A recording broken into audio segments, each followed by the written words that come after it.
So the Bitcoin chart has rallied 31% from the February low, even a little bit more.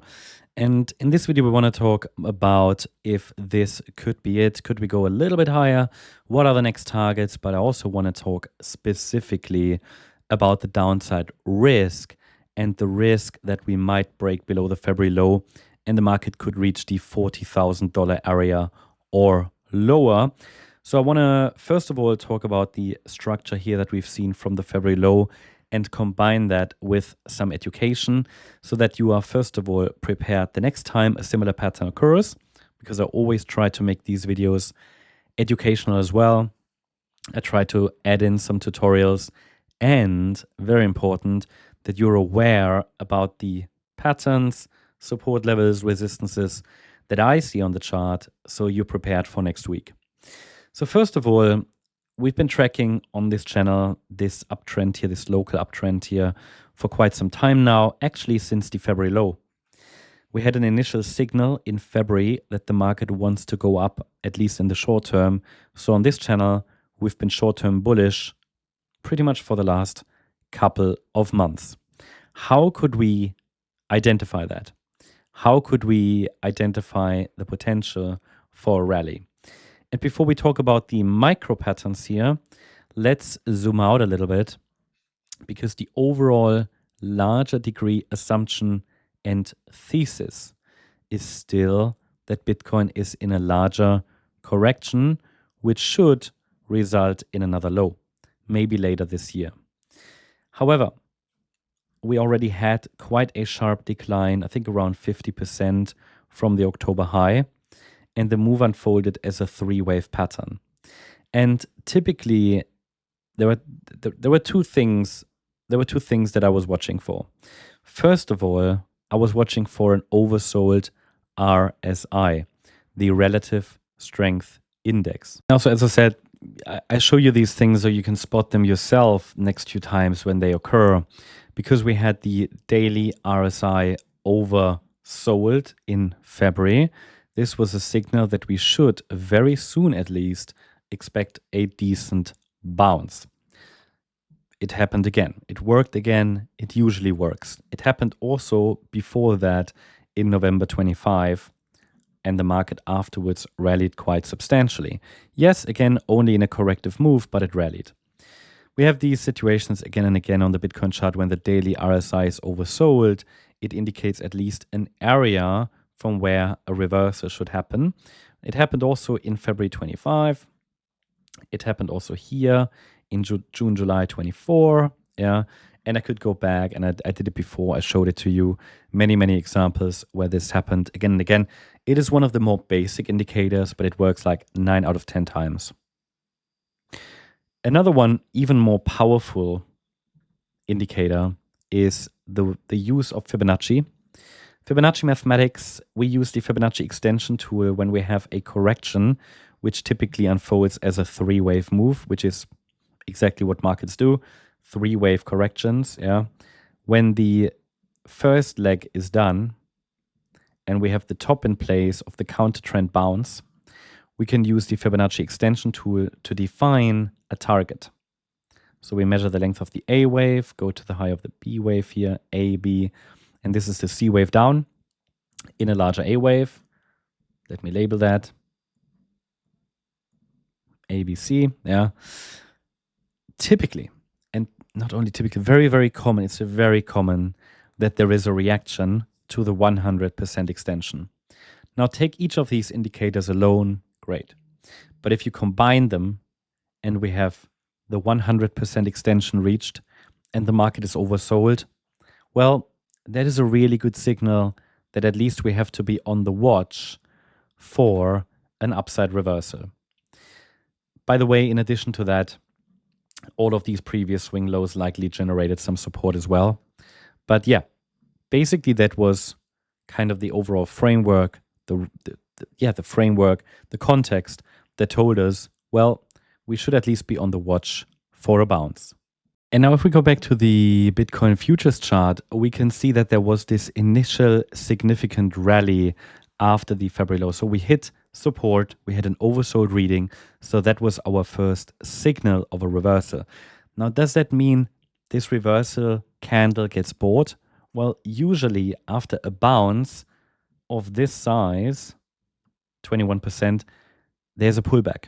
Okay, so you typically don't need to rush, because very often after the initial reaction, the pullback will tell us if the market decides to go higher or not. And again, here again, the beauty of structure and Fibonacci mathematics, because what we know is that if in such a pullback after an initial reaction, the price can defend the 78.6 retracement, in this case it was 62,570 here on the futures chart, the market plans to go higher. So it doesn't mean we have to reach that level, but ideally we should stay above it. So the market tested it perfectly. And in terms of structure, as long as it's a 3-wave decline, it tells us the market plans to go higher. This would have been different with a 5-wave decline or a break of support. But you see, in this entire upside move, there was no 5-wave decline. This is also a very clear 3-wave decline. And so the market decided to go higher. And so in this update now, in the next few minutes, I will show you what, that was not intended, I will show you what the next targets are and why I'm getting a little bit more cautious now after I was bullish throughout February and March. I was still cautiously bullish because the overall framework, I showed you that in the beginning, suggests we are only in a corrective rally. Yeah. So again, I'm rather cautious, but not bearish. I'm still not bearish. The uptrend isn't broken here. And let's talk about the next key support and resistance levels now. So let's first talk about targets here, because I already showed you in the beginning how to define a target, yeah, based on Fibonacci extensions. So we have here a move up, a move down, and then based on that high, that low, we can define the target range. And how do we do that? Again, we take the Fibonacci extension tool and we measure the length of the first move up to the high. We go to the low, and you get here this, I already have it on the chart, just want to show you, around 82.7K. Now, this is the target area we've been talking about over the last few weeks, again and again in these videos. I have it here on the daily chart as well. It's just on the spot chart a little bit different than on futures. This is normal. But overall, 82, 83K is where the target starts. Does that mean we have to get there? Well, look, most of this rally is likely done. And I still think there's a good chance for at least a final push higher. But obviously, you know, when we're approaching resistances and we've, you know, moved up from support several times, where risk is rather low, risk is obviously getting high when we reach resistances. So that's why I'm getting much more cautious, not bearish yet, but careful, cautious, yeah. Maybe slightly more neutral right now, but not bearish yet. So still short-term bullish, you could say. Now as we're approaching these targets and resistances. Now the market has also reached the CME gap, which is here located between 79,665 and 81,380. And it could still be closed. We could still push a little bit higher to reach the upper boundary line of our trend channel. That's something to keep an eye on. And I would pay attention to the 82,700 level, the very first target level here of our Fibonacci extension box.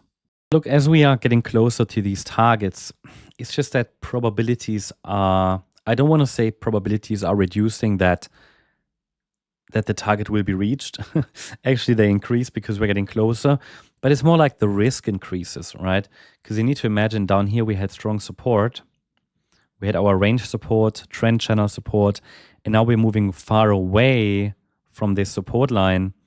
Yes, we're moving in another channel, you could say, but look, once this breaks, we could easily come back to the lower boundary line. We can try again, but for me, it's like we have here a channel. If that breaks, we have kind of our first warning that a top is in. Then we can watch this channel line. If that breaks as well, then probabilities will increase dramatically that we're going to break below the February lows.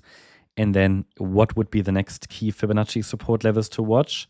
Well, we have probably quite strong support in the area around 56K, then 44, and it could even open the door to a decline towards the, hold on, just need to slightly adjust this, towards the 38K area, yeah? Because again, remember what I showed you in the beginning, the target. If this was the first move down, this was the top, then the next move down could reach the 100% extension. And that's now at around 38K. This can change if this move up extends further, for which I think there's a good chance. So in the short term, we can still go higher. There is absolutely no break yet, okay? And what we use as well are important Fibonacci support levels. So what I'm watching in addition here is Fibonacci support together with the trend line support, which you can see on our Elliott wave count chart. 67.8K is key support together with a lower boundary line of the channel. But basically what I'd like to see next week is that we push a little bit higher, maybe in the next 1 or 2 weeks, close the gap, potentially even get that one more high I wanted to see into the blue target area. There's a first warning if we break the upper channel. That's not a major warning. The more substantial one would come with a break below the lower boundary line of the main channel. And this would be absolutely in line with our support area that we track for our Elliott wave structures, because here you also have lower boundary line of our micro support area align very well with the trend channel, yeah, with the overall trend channel. Very, very important. How do we define that? So let's go back to this chart here that we've worked with today. It's quite simple. And on the futures chart, it's a little bit different, but the levels are slightly different.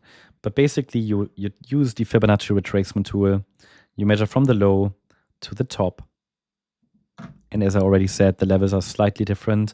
But this would be our key support zone to watch, 68,120 to 74,040. And from an Elliott wave point of view, which is the model we are using, there are two main pathways here. I am tracking an A, B, C structure.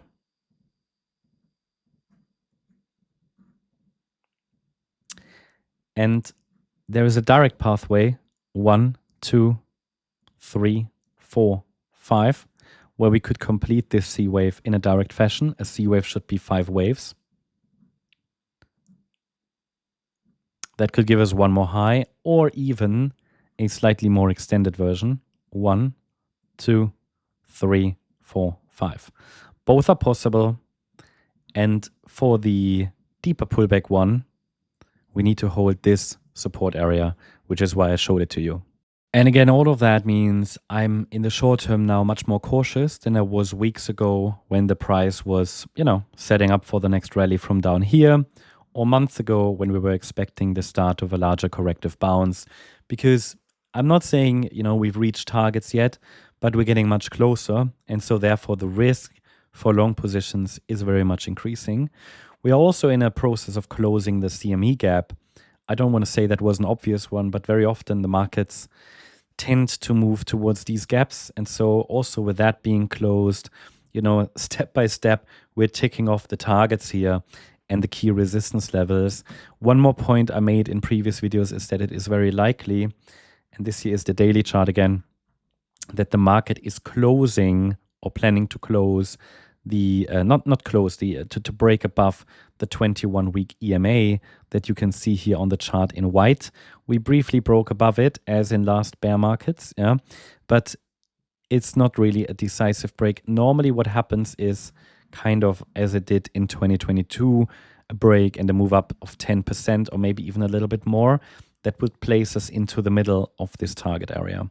So that is why higher is still very much preferred, but I'm getting much more cautious now that we're getting into this resistance cluster and that most of this move is likely done.